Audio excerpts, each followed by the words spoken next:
Bonjour à tous.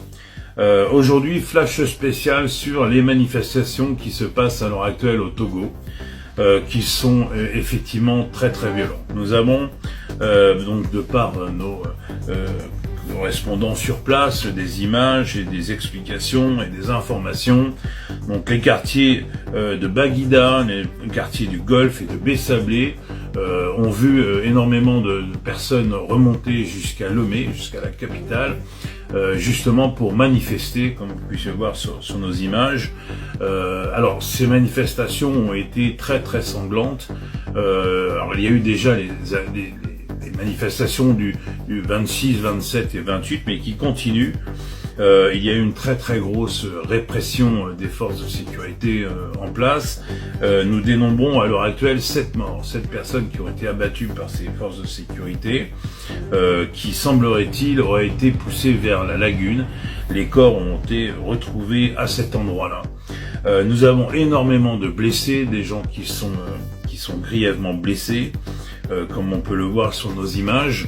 Alors évidemment, le gouvernement légitime le 2 juillet a fait effectivement une déclaration.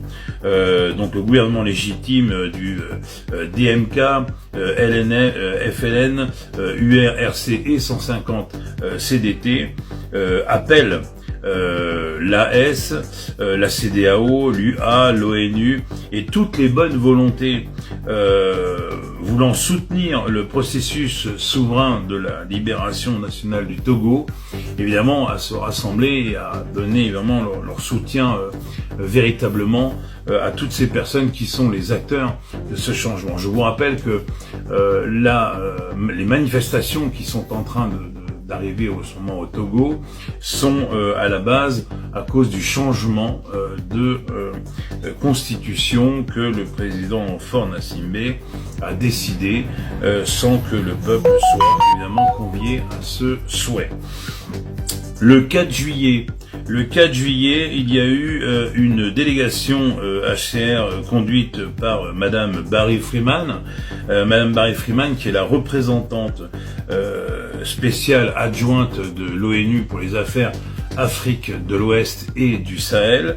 Alors vous pourrez remarquer sur la photo évidemment le malaise et la gestuelle des deux protagonistes, donc Madame Freeman et qui est Monsieur Faure Gnassingbé. On voit un gros malaise, alors certainement à cause de la lettre ouverte qui a été faite pour le Conseil de sécurité de l'ONU par justement le président du Conseil d'État, le docteur Eden Atsou Kouassi.